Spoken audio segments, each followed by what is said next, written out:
Hello friends, Radhe Radhe, हर हर महादेव। मैं मीनाक्षी एक बार फिर से आपके सामने अपने अगले वीडियो के साथ प्रेजेंट हुई हूँ। तो चलिए शुरू होने से पहले फटाफट से बताइए आप सभी लोग कैसे हैं। I hope you are happy and healthy. तो चलिए इसी के साथ मैं आज का टॉपिक शेयर करती हूँ। जैसा कि पिछले कुछ वीडियोस में हमने यंग एडल्टहुड के बारे में बातें करे आ रहे हैं, अर्ली एडल्टहुड पीरियड के बारे में बात कर रहे हैं। तो वहाँ पे हम कुछ रिक्रिएशनल इंटरेस्ट के बारे में बहुत सारी जानकारियाँ लिए, different types of recreational activities और इंटरेस्ट कैसा हम यंग एडल्ट्स के अंदर देख सकते हैं। तो बहुत सारे हमने टाइप्स ऑफ रिक्रिएशन देखे, जैसे कि इंटरटेनिंग हुआ आपका, बहुत सारी चीज़ें ऐसी जो वो करना पसंद करते हैं।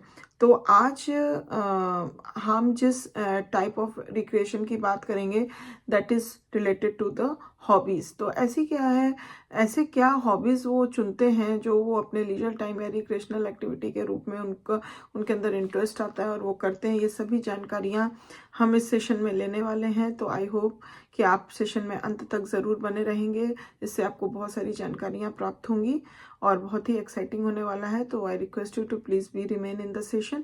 और एक चीज़ और, अगर चैनल को अभी तक सब्सक्राइब नहीं किया है तो प्लीज़ जल्दी से करिए, जिससे आगे आने वाली हर वीडियो का आप आसानी से लाभ उठा सकें। तो चलिए इसी के साथ let us begin with the session. तो जब हम यंग एडल्ट्स के अंदर हॉबीज़ की बात करते हैं, रिक्रिएशनल इंटरेस्ट की बात करते हैं, तो many adults do not pursue hobbies until their financial position is such that they have the necessary leisure time। तो जो बहुत सारे ऐसे एडल्ट्स हैं जो अपने हॉबीज़ को परस्यू नहीं कर पाते हैं because of their financial status, क्योंकि उनकी जो फाइनेंशियल पोजीशन होती है ऐसी होती है कि they have the necessary leisure time.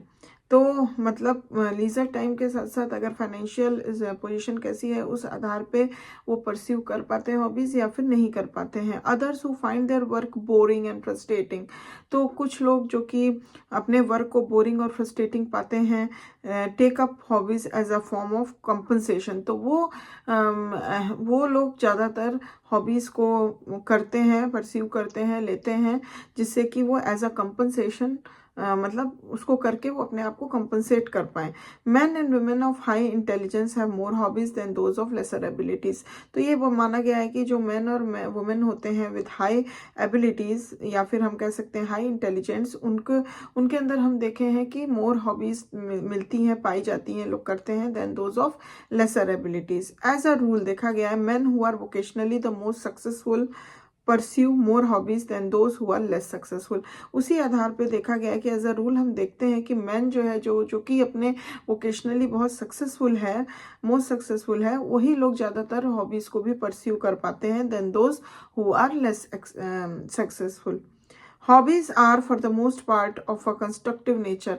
तो for the most part of the hobbies जो हम देख सकते हैं यंग एडल्ट्स के द्वारा, they are of the constructive in nature.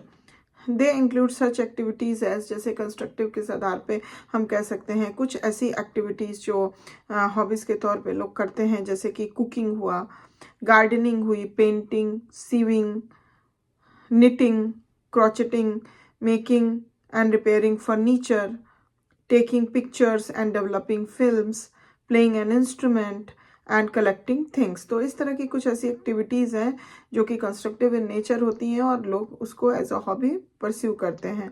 Most of these hobbies can be carried out in the home and do not require the companionship और help of others. तो इनमें से बहुत सारी ऐसी हॉबीज़ हैं जो कि घर पे ही हम कर सकते हैं और जिसके लिए किसी भी कंपेनियनशिप या किसी के हेल्प की ज़रूरत भी नहीं पड़ती है। तो हम ये इस सेशन में हम देख पाए कि हॉबीज़ किस प्रकार की हम यंग एडल्ट्स के अंदर देख सकते हैं और क्या क्या कारण होता है कि वो हॉबीज़ को परस्यू करते हैं और किस तरह की activity as a hobby activities वो लोग कर सकते हैं या उसमें रुचि रखते हैं, इंटरेस्ट रखते हैं।